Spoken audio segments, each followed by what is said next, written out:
rather than that I just bought 100 shares of Facebook or Meta on my Charles Schwab account and I could sell them anytime I wanted to. You think I have just joined a business that will be around for 10, 20, 30 years, and I can't sell it, and I don't want to sell it. And I know there'll be trouble. I'm not going to respond to that.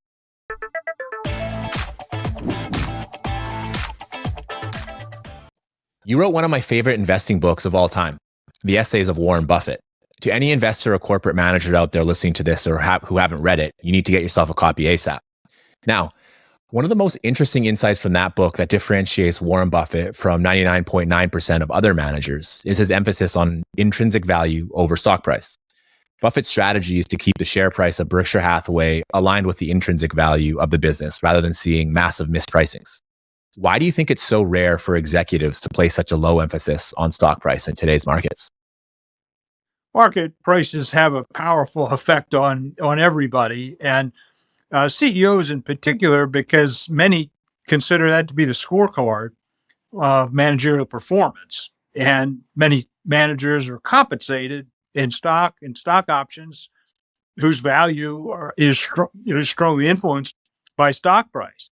And so it's easy for CEOs to become myopic and just focus on that result, which is a temporary fleeting thing, instead of the underlying business value.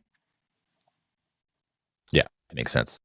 So Warren has made it abundantly clear that he doesn't put much value on short-term price fluctuations at Berkshire Hathaway's publicly held companies. Warren said, and I quote, "As owner of, say, Coca-Cola or American Express shares, we think of Berkshire as being a non-managing partner in two extraordinary businesses, in which we measure our success by the long-term progress of the companies rather than by the month-to-month movement of their stock prices." So there's no real reason that retail and professional investors can't take the exact same stance that he does in reference to their portfolios, but obviously very few do. Why do you think Buffett is able to think on a different level than most investors? Being long-term is not easy. He has been around a long time. I think he's been relatively patient from the beginning, but even he had a learning curve. He had to grow into recognizing the difference between short-term stock prices and long-term value. And he did develop that habit, and it's helped him a great deal. The rest of us, it takes time to build that kind of confidence and patience. After all, people might buy a stock and think, boy, this is terrific. It's got a long-term runway. I'm going to hold it through thick and thin. And by golly, when that stock price crashes or it has problems, you start to think, oh, gee, maybe I was wrong, and people get nervous. I mean, they did it with Amazon, they did it with IBM, did it with Amazon. Doing it today, who knows? Which stock, AMC for that matter. So it's just hard to tune out the day-to-day market activity, tune out the daily headlines.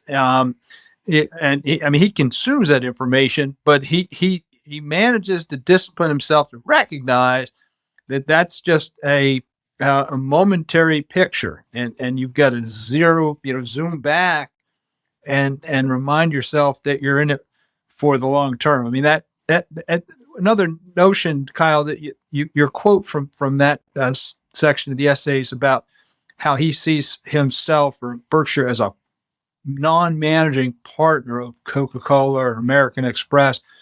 That image can help people, can help your listeners. If you think, rather than that I just bought 100 shares of Facebook or Meta on my Charles Schwab account and I could sell them anytime I wanted to. You think I have just joined a business that will be around for 10, 20, 30 years, and I can't sell it, and I don't want to sell it. And I know there'll be trouble, but I'm not going to respond to that. So that's, he also, another passage elsewhere in the book talks about, he makes an investment assuming that he can't sell it. That helps. He's got a line about, if I'm not interested in a stock when the stock exchange is closed. I'm not interested in the stock when the stock exchange is open. So, your readers, your listeners have to develop their own kind of mental tricks or mental discipline to provoke that long-term focus. But that's what he has done. Excellent. So Buffett has made many great points about mergers and acquisitions that you cover in Essays of Warren Buffett.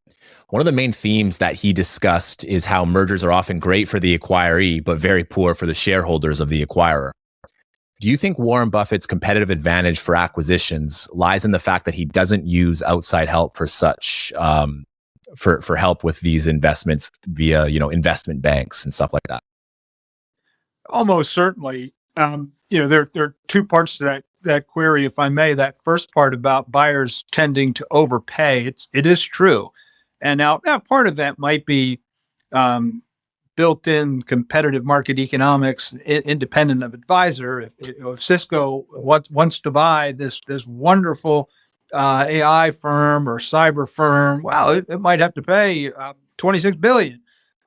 Because someone else would pay 24 or 25. So there's a natural competitive environment that may lead to high prices.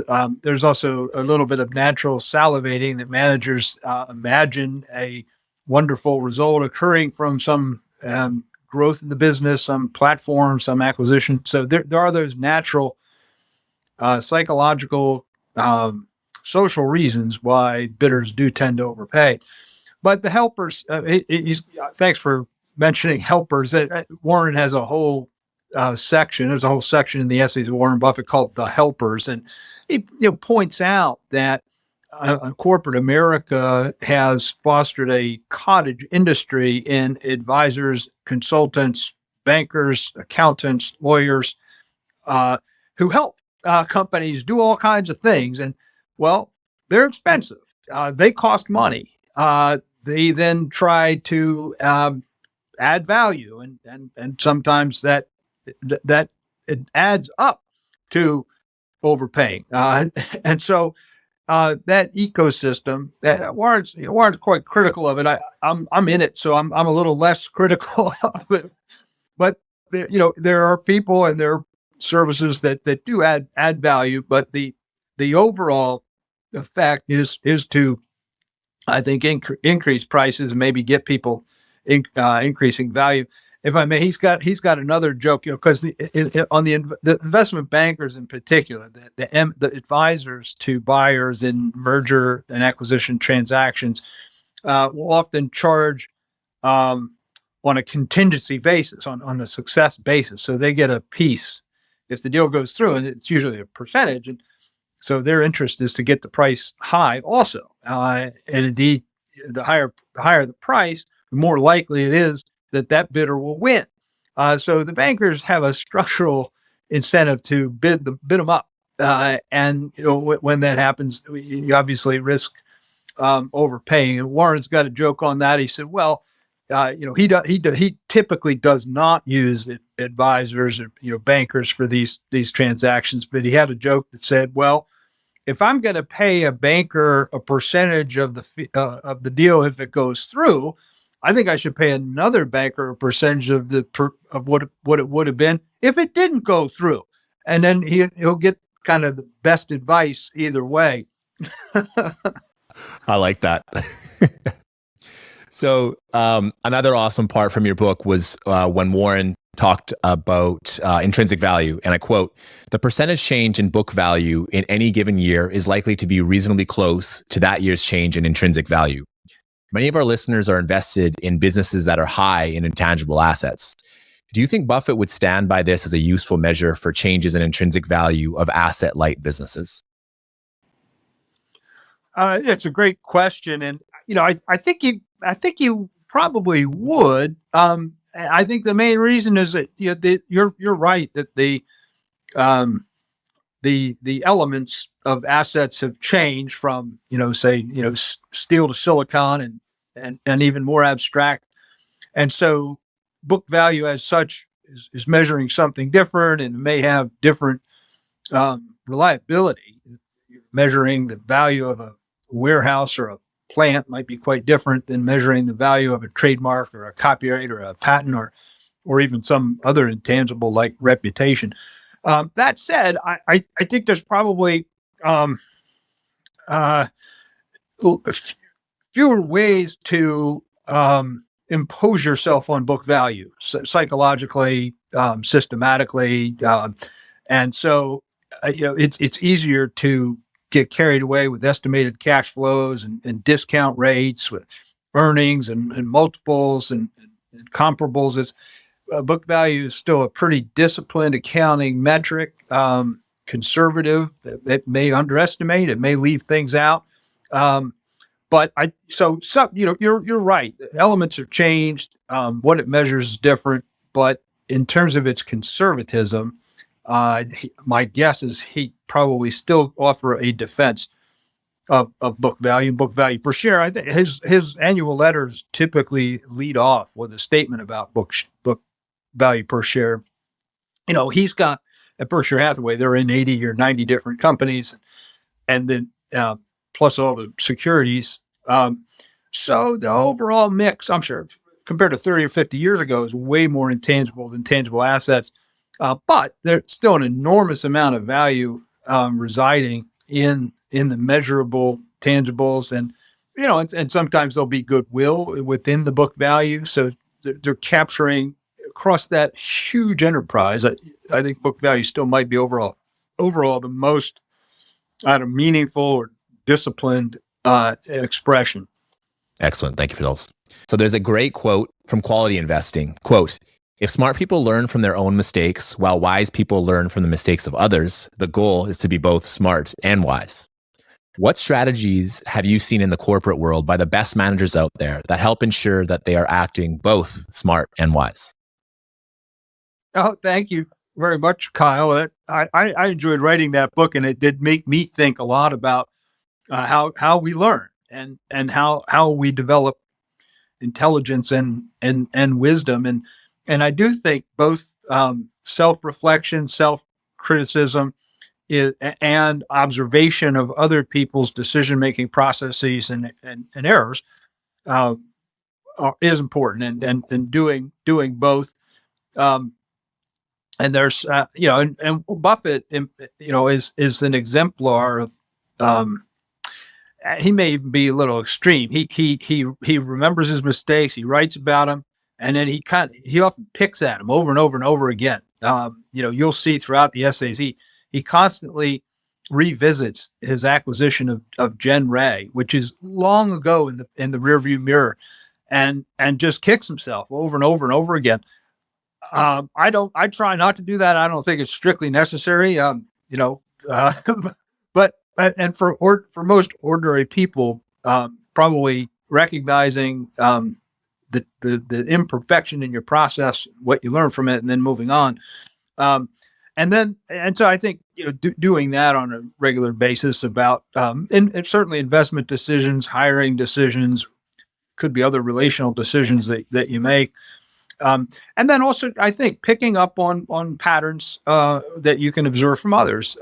We've already hit on a couple of them: overpaying for acquisitions, selling stocks because they've struggled in short periods. So, these are big, two big categories of mistakes. How do you avoid that? And I think if you look at what corporate America does in valuing targets, or what so many retail investors and probably some larger institutionals do, selling when prices are falling, and buying as they're peaking out.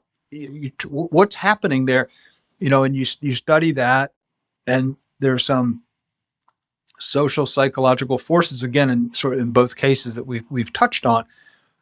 Internalize that and try to avoid allowing yourself to make those kinds of mistakes. I mean, the Quality Investing book is really all about an approach to evaluating companies that's a little different. And we have a whole chapter in there about how this different perspective can lead to its own set of mistakes. But sort of the basic premise is is to recognize a common mistake and try to correct for it. The common mistake is an insistence or a habituated commitment to overcommitted, overzealousness about value investing. Warren got over this a long time ago too. There's a lot of people who say, I only want to buy a stock when it's a 50% discount to price, to value, or only buy a business when you get some big discount. And there are all kinds of problems with that approach. One is that you might buy a really terrible business or terrible stock, and you may get what you paid for. The other is, even if you did satisfy yourself that it's an intelligent purchase, it may not deliver, or may take an extraordinarily long time to deliver, and really may test your patience. And the point of quality investing was to recognize that if you can identify a business with long-term and durable, mouth-watering economics, even if it seems to be proudly priced today, still might be a good investment. Anyways, that area is probably the more fruitful place to work in, we argue in the book. And so thanks for that question, Kyle. I think that whole book, in a way, was trying to learn from the mistakes of others and try to do something a little bit different for your own account. Yeah, that book was excellent. I have more questions for you on that. Just I wanted to touch on one thing you said that I really liked. You said that obviously that an amount of self-reflection is obviously really, really good. Now, as a retail investor, how can we tell if a manager of a company that we want to invest in is using self-reflection in order to make decision making? I mean, obviously, we don't know them on a personal basis. Is there anything that we can look at, outside of their shareholder letters to kind of try and get that information, or how would you go about that? Yeah, it's a great question, and I do think character counts, and the personality of a company's leadership can have a significant influence on its value, its performance, and its time horizon. So I think having some appreciation of who the CEO is, maybe even if you can get at it, the CFO, the super top leadership, maybe even the board. And obviously in our system, we have abundant disclosure by and about those people in the proxy statement and annual reports. And you mentioned annual shareholder letters. We have annual meetings. Many companies host investor days or quarterly calls that are usually people can dial into. And if you have the time and patience, you can really get a sense, the cut of a person's jib, their style, their manner. You can assess. And every person is different.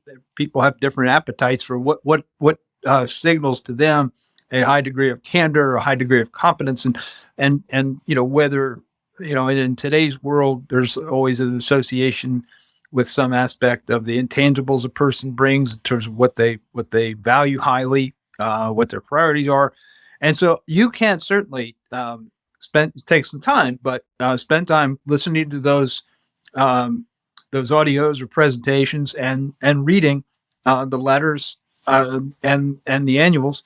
And there is I think quite different range of styles.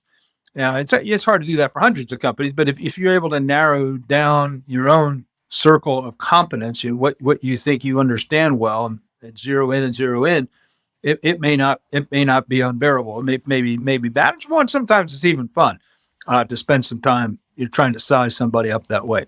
Excellent.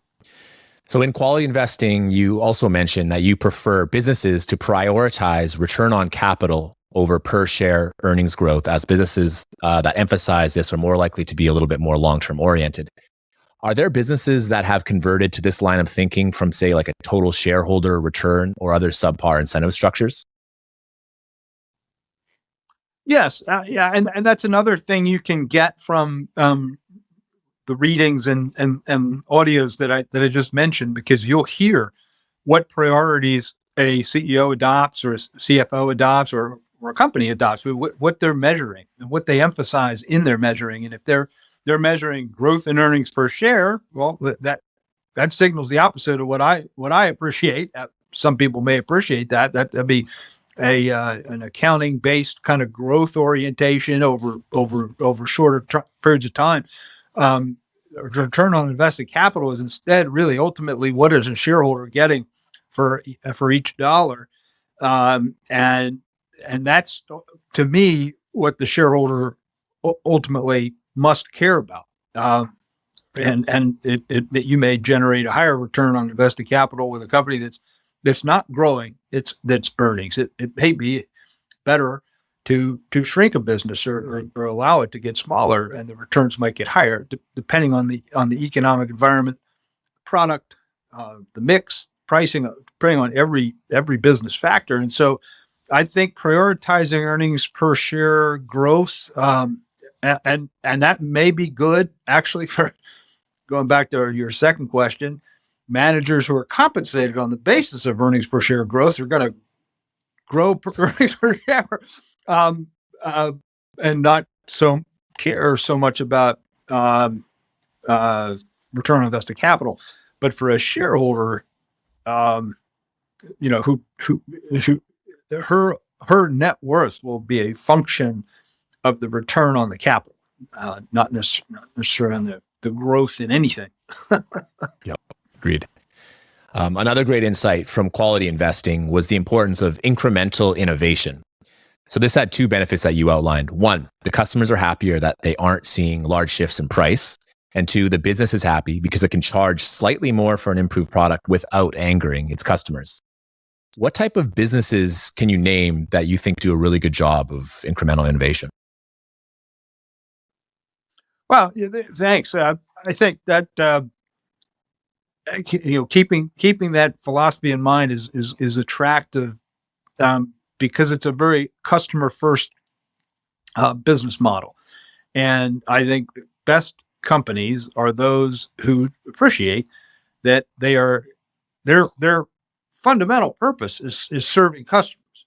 I mean, yes, the idea is to deliver a return to your investors, but the reason to be in business is because you sell soap people want, or you provide a accounting service that people value, or you help an industry discover new ways of doing things, and so I think in all of those settings, a catering to customers is crucial, and that incremental innovation is a part of that.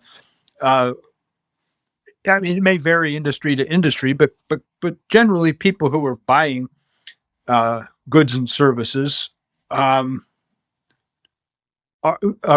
prize stability and continuity, and they appreciate innovation, novelty, new ways of doing things. That they're quite attracted to that, but not so much disruptive technology, disorienting technology. And from the seller's point of view, again, keeping customers and keeping them happy is very important to business. So abrupt and bold innovation can alienate customers, entice them to decide, well, we're facing this major shift. Why don't we put out a request for proposals and see what other businesses can offer this service to us. And so I think a great many companies do appreciate this customer focus and follow some sense of incremental innovation. And I think Procter and Gamble would strike me as one. 3M, Illinois Tool Works. These are companies that are always innovating in some way. They've got budgets to do research and experimentation and product improvements, and they'll once in a while announce some big, bold breakthrough product that might be more than incremental innovation. But throughout their product lines, they're always trying to make it a little bit better. And I think that adds a sense of stability to that and quality to that kind of company. Excellent. You used a great mental model about nature and business and quality investing, in that both an animal and a business have an advantage if they can stay out of sight, out of potential predators. You called it, quote, security from obscurity. What are good ways of learning how obscure a business's products are? Yes, that's great, Kyle. Yeah, I think that's it. It's a really nice analogy. Thanks for sharing it. I think it can help us, and that's a surprising analogy too, because I think many individuals, investors, and some prominent stock pickers. Peter Lynch comes to mind. Had this thought that, well, buy what you know. Focus on the prominent, the famous. And so, back in Peter's day, he was one of the first to spot Dunkin' Donuts, now called Dunkin'. It was a splash and a big, it became popular pretty quickly, and he used that as an example of ordinary people. So I know today it might be Starbucks, um, but and that's fine. Those are great. You might Disney is a perennial a favorite. People say, "Well, I know Mickey Mouse. I know the theme parks."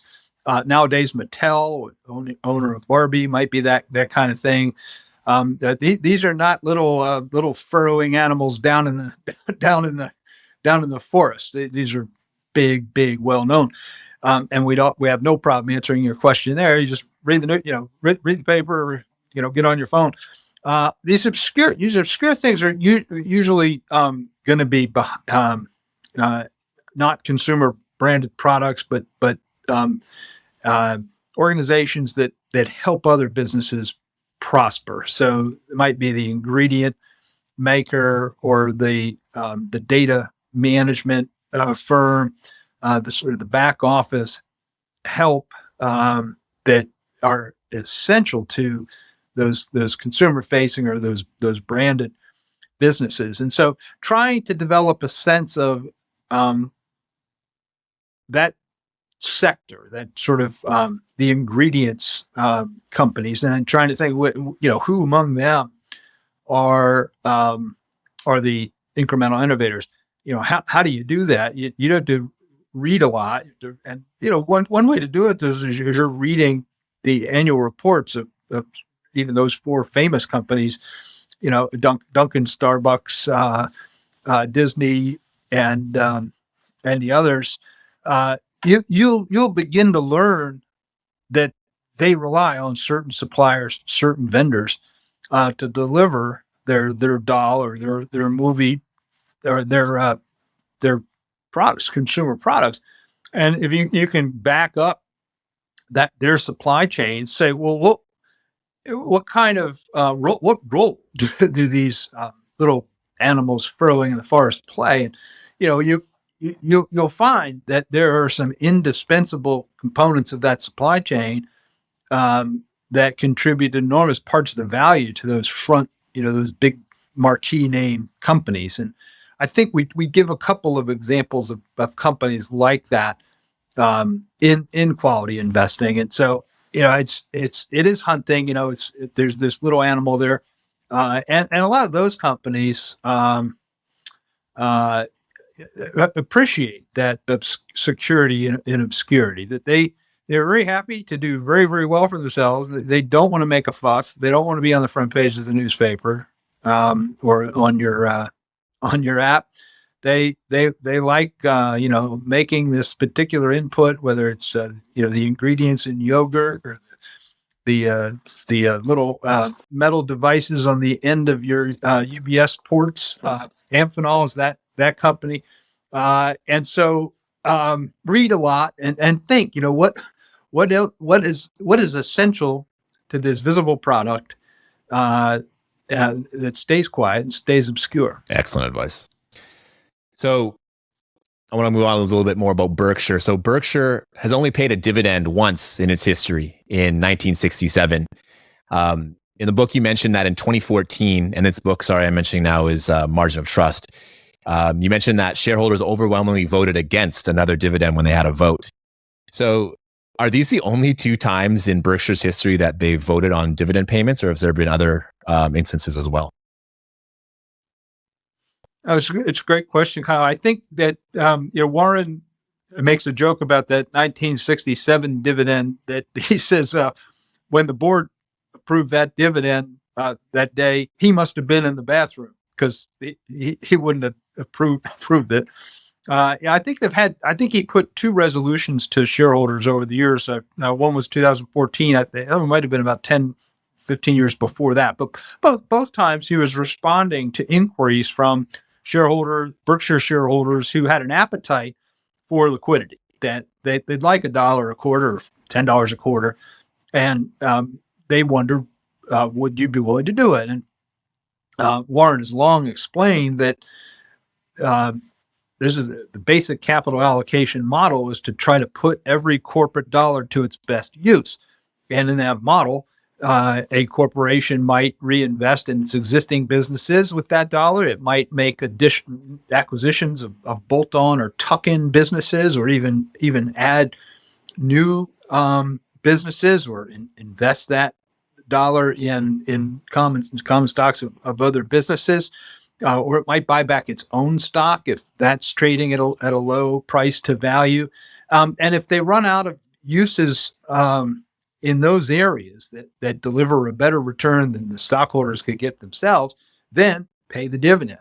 So that's a sort of a basic capital allocation model that Berkshire follows. And his view has always been that we do better holding each dollar than our shareholders could do. We do better reinvesting in the business, making acquisitions, and buying back our stock when the price is low compared to value. So our stockholders are better off leaving the dollar with us than if we paid it to them. And his second point on that was that the choice between a company buying shares back and paying a dividend, it's better to buy them back if they can be bought at a low price, because you're then returning cash to shareholders who would like the liquidity. They can sell some of their shares, and the tax-paying recipients will have to pay tax on that. Whereas if you pay a dividend, every shareholder has to take it, and every taxable shareholder has to pay the tax, even if they'd rather not have the liquidity and would rather not have that tax exposure. So that's how he's thought about it, how he's explained it to his investors. And those two times when the shareholders got a chance to vote, as you say, overwhelmingly, the holders agreed with that policy, and they prefer Berkshire to keep it. And so now, obviously, Berkshire's cash pile it's absolutely massive. I think it's like 150 billion-ish, maybe a little bit less. Now, I don't talk to a lot of Berkshire shareholders, and I know a lot of them probably still trust Warren very much, and they probably should. But is he going to be able to reinvest all that money at these high rates? And do you think he's ever going to pay a dividend, or do you think it's just he purely is going to take the option of doing buybacks over dividends into the future, even if the cash keeps piling up? Right. That's an enormous amount of cash, no matter how you look at it on its own. I mean, just in raw terms, it's a staggering sum. And even within an organization Berkshire's size, maybe 800 billion in market capitalization. I'm not sure the latest figures, but so even for a pretty big company like Berkshire, that's a huge portion of assets and of overall net worth. So it's a burning question. The formula still does apply. What would the holders do with the money?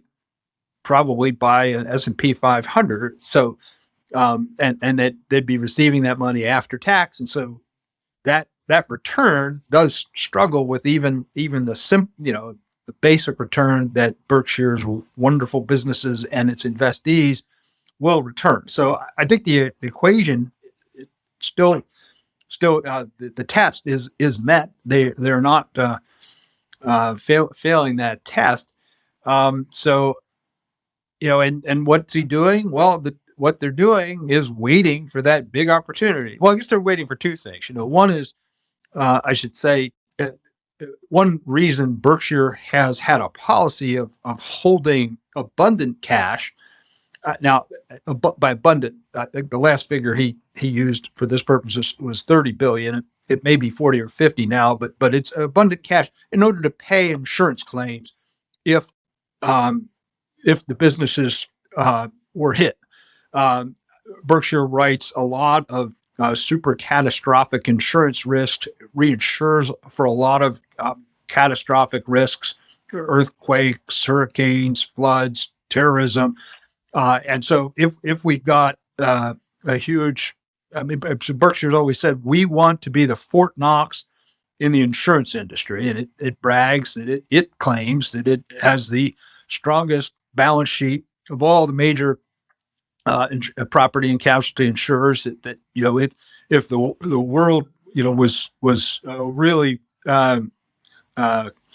overwhelmed, multiple disasters and human and natural, many insurance companies might go broke.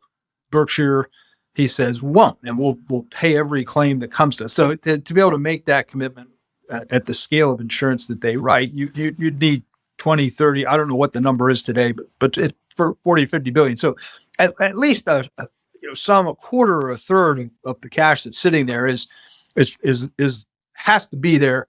Even if some $100 billion acquisition opportunity came, that they'd kind of run out of money. So and that's what they're waiting for. Some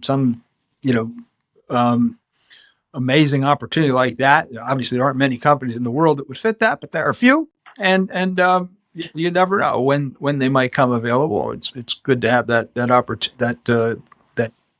capital there. But I do think it's a problem. It's a high class problem, but it's still a problem. And I think one of the great challenges once Warren leaves the scene will be for the successor board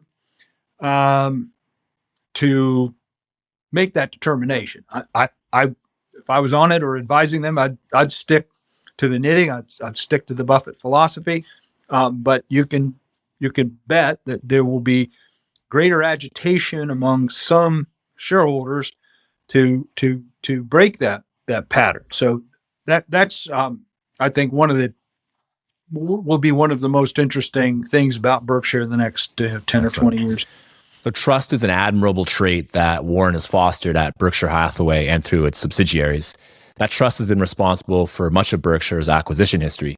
Many potential acquirees end up on Buffett's desk because they're referred to by people inside and outside of Berkshire. But in Berkshire's early days, did he resort to using brokers to source acquisitions, or did he always have this network of people that he could call on to get them? Thanks. It's a great point that trust is the real the secret sauce, I think, of Berkshire's business methods and of Warren's own personality, both in vindicating trust, that is when he says something you can count on him doing it, and in discerning trustworthiness in others. He's a pretty good gauge of who's trustworthy and who isn't, and he errs on the side of skepticism. Any whiff of doubt about a person, he says, well, I can't go into business with you. And these traits have been there since the beginning. He has preferred handshake. He has preferred to buy from a friend or a friend of a friend than through an investment banker or other paid advisor. He knows plenty of bankers and advisors and likes them as human beings, and he's not making a category criticism as such, but appreciates that when people are paid to deliver a particular result, they will try to deliver that particular result. So now there have been, and so a lot of his the earliest acquisitions were done through a network of friends. The two most famous were the acquisition of National Indemnity back in 1967, which he bought from a friend of a friend, Jack Ringwalt, Made by then Warren was a direct friend, but and they did it on basically a handshake and a 1.5-page agreement. And then the other big famous one from that era was Nebraska. And by the way, National Indemnity is one of the largest insurance companies in the world today. And the other notable acquisition of that era of that type was Nebraska Furniture Mart, which he purchased from a local Omaha native that was in his circle, Mrs. Blumpkin, Rose Blumpkin, and again on a not quite a napkin, but pretty close. And that is how he's preferred it. Now, as the acquisition, as Berkshire has got bigger and is a publicly listed company, and the companies it's buying are big public companies, there was always more space and sometimes need for having those advisors.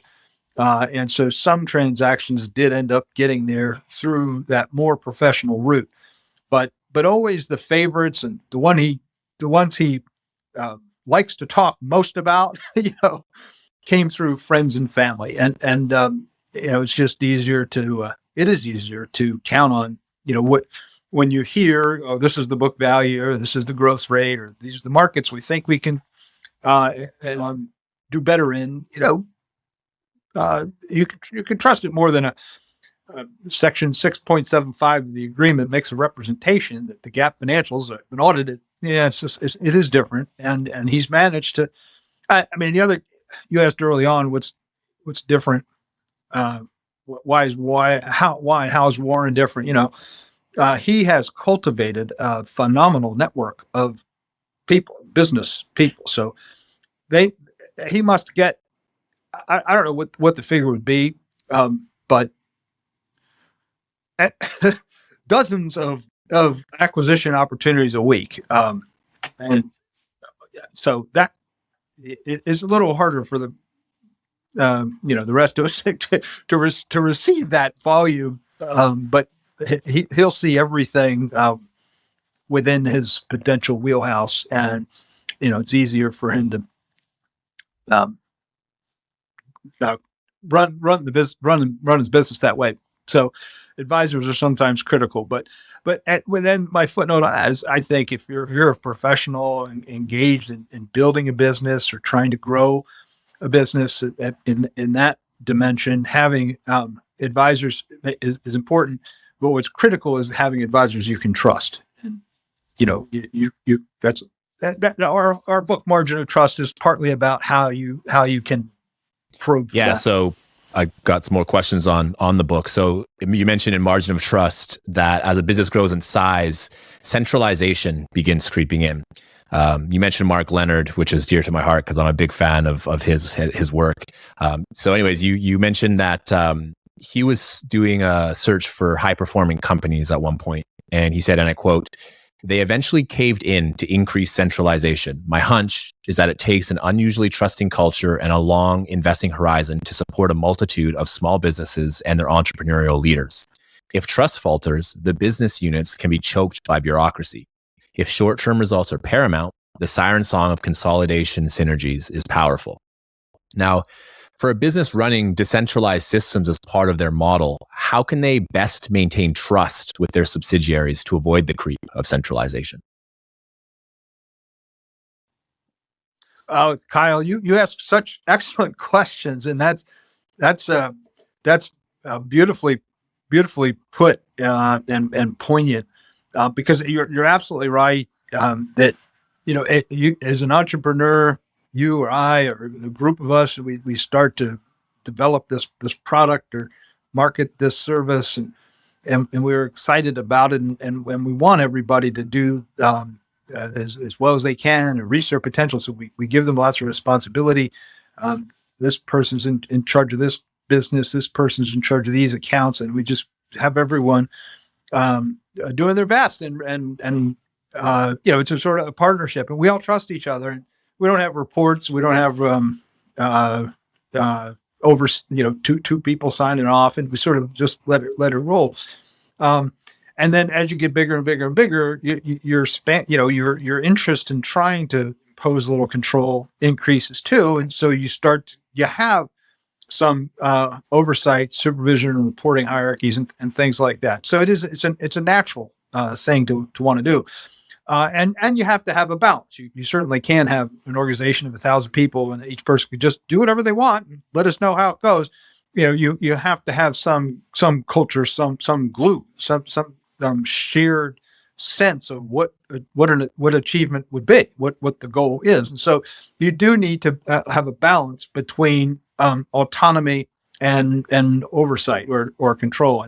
And I think though the way to do that will vary with the personalities and the business. But what you mentioned, Constellation, and I think it's a neat example of a reference point, certainly, that would be generally useful to people, which is that the business is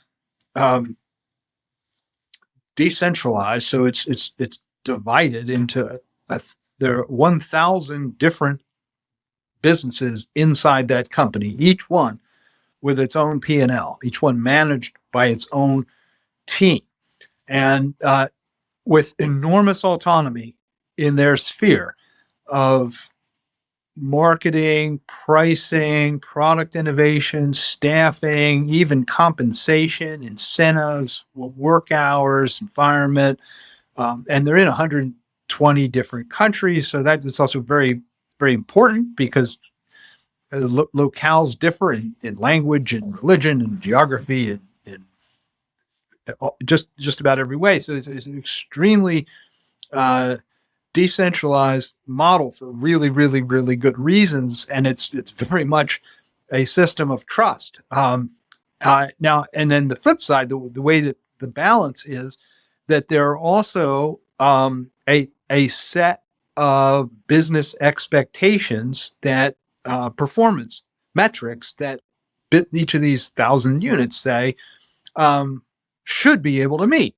And so, what's nice about this business is that all of those 1,000 are in the market for they sell software, and so the economics of software tend to be similar even in different markets and different geographies and so on. And so it's possible even in a diffuse and sprawling organization like that to say, this is for a software business.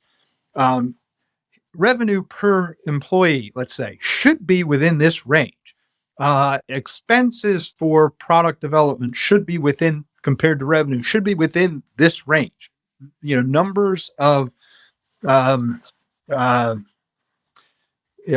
levels of customer attrition should not be worse than this, and you can go down a whole list. And so the balance is achieved by broadcasting these common expectations and then saying you can meet them however you want. But this is what will count as a good software business, and so it's wonderful, and so it's a good model. And as I said, each company does a little differently. It depends on the character, personalities, and the types of business. At Berkshire Hathaway, those 82 odd businesses are virtually all in different areas.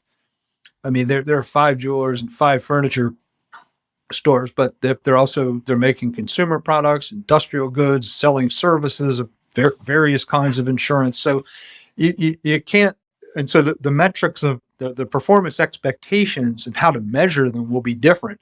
It's very different to sell candy in a shop than it is to build the fuselage for large aircraft. So you can't measure them the same way. They're going to have different business cycles and all that. But you can nevertheless have relationships that acknowledge that you can do manage the business any way you want, but we do expect results around these metrics, around these areas. So that's, I think, the key is it's trust with accountability. And or as Mikhail Gorbachev, I think, or Ronald Reagan said of Mikhail Gorbachev back in the 80s, that they were working on very dangerous balancing of warheads and ballistic missiles and nuclear arms and Reagan said, "I trust but verify." So, yeah, okay, you reduce those things. Good. Let me just take a quick inspection. And it's a little like that in a business organization. You can't it's not carte blanche full stop. It's autonomy with discipline. I call it intelligent autonomy. That's I like it. So you also mentioned a wonderful quote in that same book, Margin of Trust, which is, quote, "All directors should act as if there is a single absentee owner and do everything reasonably possible to advance that owner's long-term interest." You also mentioned that the CEO not be present during certain parts of board meetings. Why is it so hard for most businesses to adopt this strategy in regards to, the board actually, trying to look out for the shareholders' best interest rather than maybe necessarily just the CEO's best interest? It's a great question of the nature of boards. And I should say, boards vary greatly across companies, and I think some may be more effective and others less effective on that dimension. And so, but the reason it's challenging in any event is that um, uh, corporations face many different competing claims and have multiple different constituents. And that's always been true. But in the past 5 years, it's been that reality has been amplified. Boards are now asked to do any number of virtuous things, promoting certain level of worker diversity or environmental protection or employee security or customer um, economics, and so and they faced obviously the pressures from the senior executives around the table about what their priorities might be. So it's always been difficult for a director um, to prioritize owner interests, but it's been more difficult in the past 3 or 5 years. The answer, I think, has also been, I mean, the rationale has been the same. It's still hard to do, and it's harder now. But to see how what is best for owners will entail doing right by employees, customers, communities, the environment, suppliers, lenders, and everyone else. And so trying to sustain that owner mindset while recognizing that the importance of all the other interests is a delicate thing. Not every director can grasp that, articulate it, or remind the CEOs who need it of that.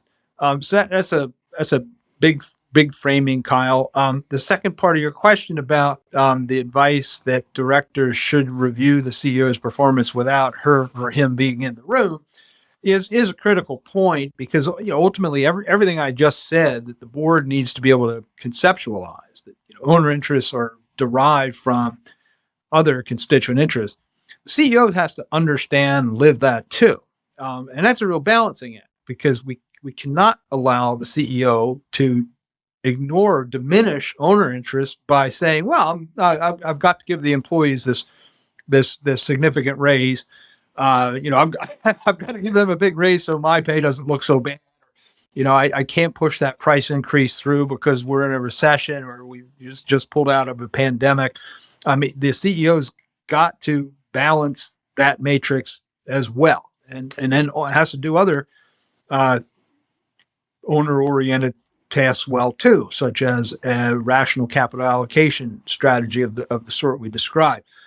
And so to have that, so measuring that person's performance is a critical board function. It's hard to do as it is, and it's really hard to do if that person's sitting right there. And so, it's interesting. 20 years ago, that was not a common practice. It was not a common practice to ask the CEO to leave and to have an executive session. But it is now and has been for, I don't probably at least 8 or 12 years, really a common practice. And no one objects. No CEO says, I can't have the board talking behind my back. It's so that was, I think, one of the more successful governance and initiatives or improvements of this generation. We've had a lot of governance changes, some better, others not so good.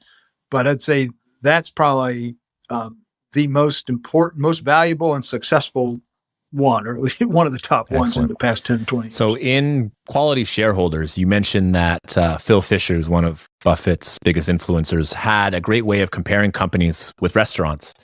Quote, just as there are different kinds of restaurants catering to different tastes, there are different kinds of companies catering to different shareholder preferences. You mentioned three major types of shareholders: quality shareholders, which you refer to as Qs in your book, so we'll refer to them as that here as well, transients, and indexers. So before we jump into some more details, would you outline some of the characteristics of each of these shareholder types to people in the audience who are unfamiliar with these terms?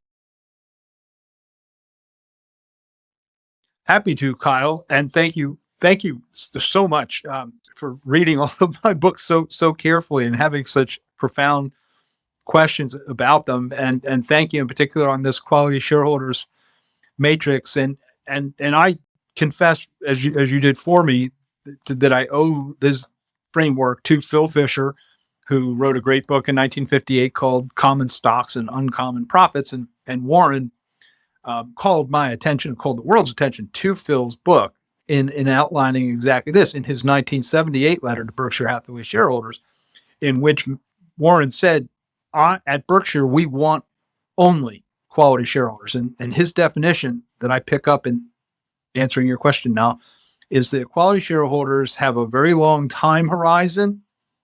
So ideally, a holding period forever, and also a high degree of concentration. That is, they pick stocks and they choose a particular stock because they understand that business, they care about that business, and they want that business as a business to prosper. The two opposites of that are the two you mentioned. The transient shareholder it's the short-term speculator.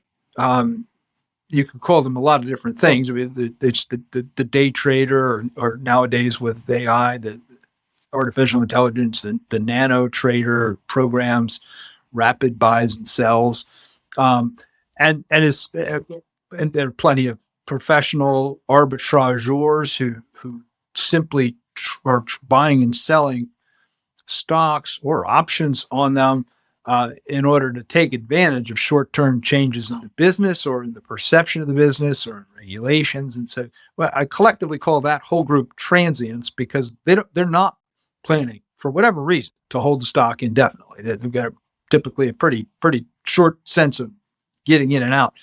So they're the opposite of the quality shareholders on the time horizon. Then the other opposite to the quality shareholder is the indexer.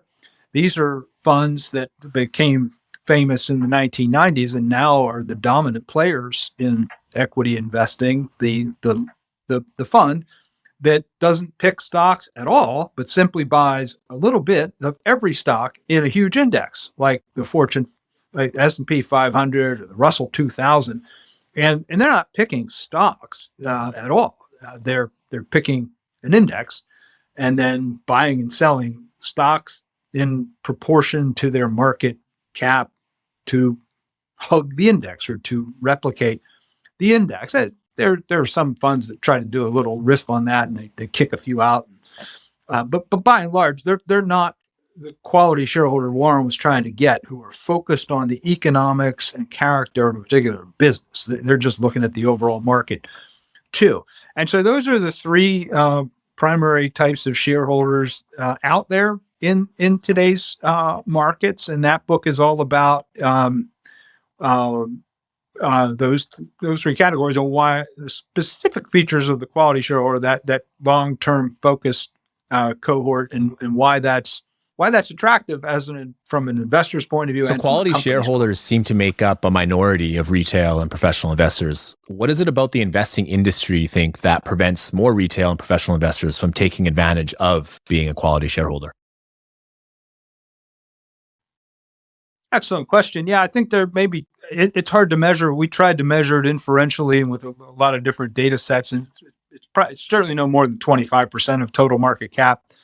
Could be even as low as 15. But the reason it's difficult, I mean, one way to just think about it is how easy the other two behaviors are. Indexing is so attractive because you don't have to do any work and you don't have to pay much money and you get the market return.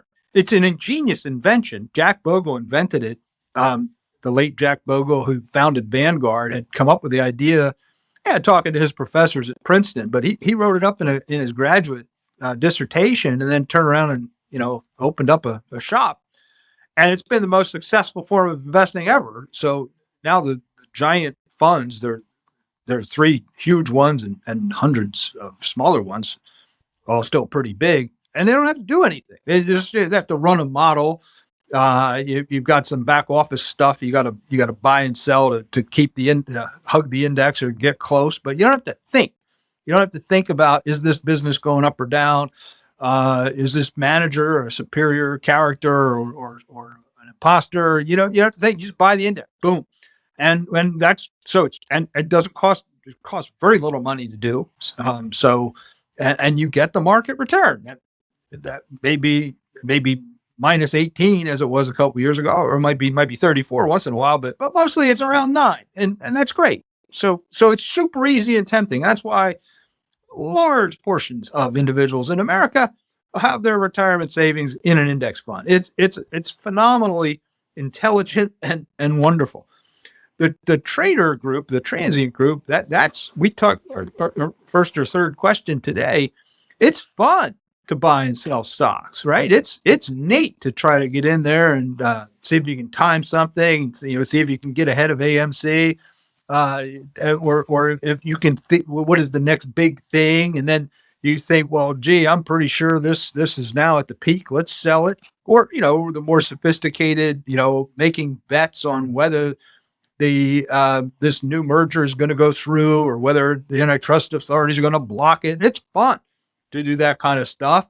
And less exuberantly, it's, a lot of people are just, they want to try to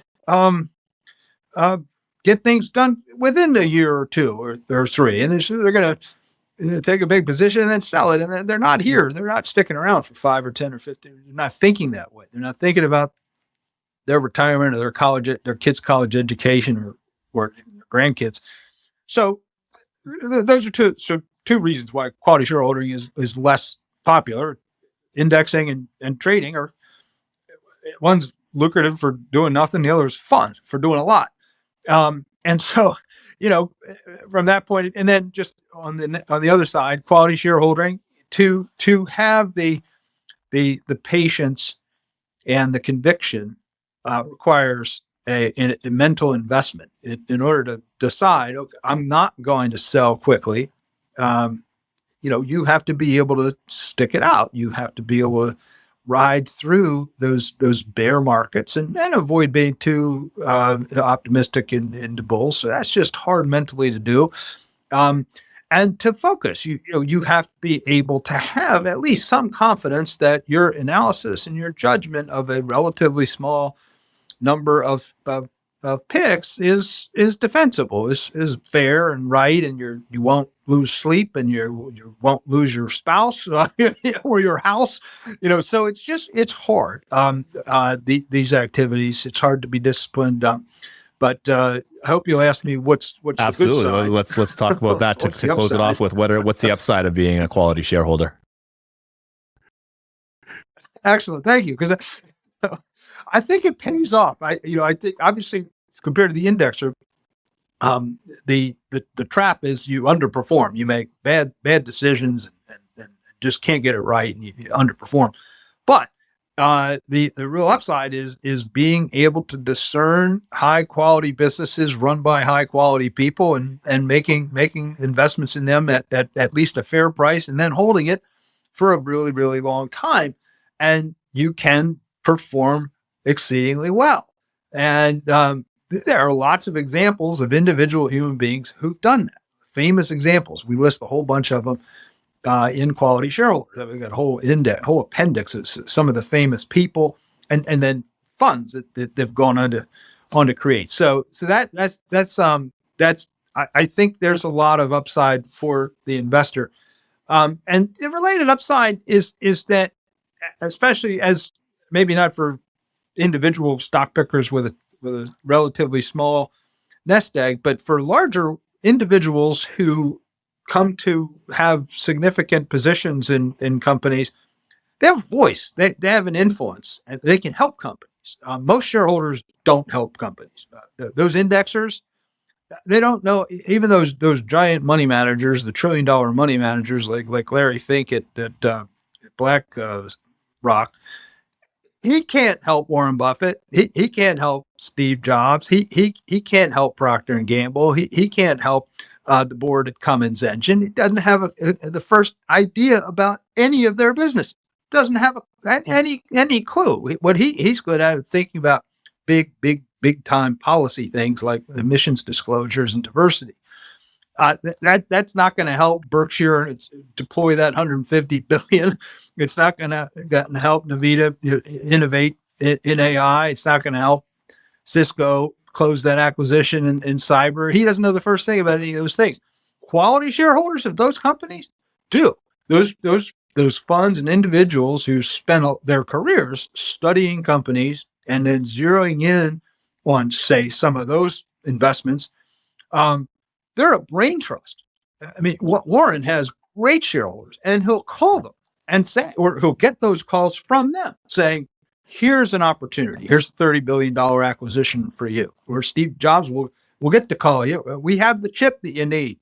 Or here's a way to get that chip, to fix that chip. And so, or here's, they're famous quality shareholders who have educated CEOs on capital allocation. Quality shareholders tend to be good at thinking fundamentally about how to use every corporate dollar, and there are examples in that book of shareholders who helped CEOs learn about how to deploy capital, and that has helped the company, help build a better business, help the employees, help the customers, help the holders. And the indexers can't do that. The traders don't even care to try. So there's a real social value in the quality shareholder cohort. They really help corporate America succeed in ways the transients and investors. Well, Lawrence, thank you so much for joining me today. Before we say goodbye, where can the audience connect with you and learn more about you and your books? LinkedIn that's my favorite. Please do visit me there, DM me, check out. And I want to thank you again, Kyle, for having me and for having read all those books and asked such excellent questions about them. All the things that my daughters wanted to invest in were things that they absolutely knew. So a lot of investors will hear about a stock or a company and they'll just go and invest in it because someone said, I made a lot of money. But no, you really should invest in what you know.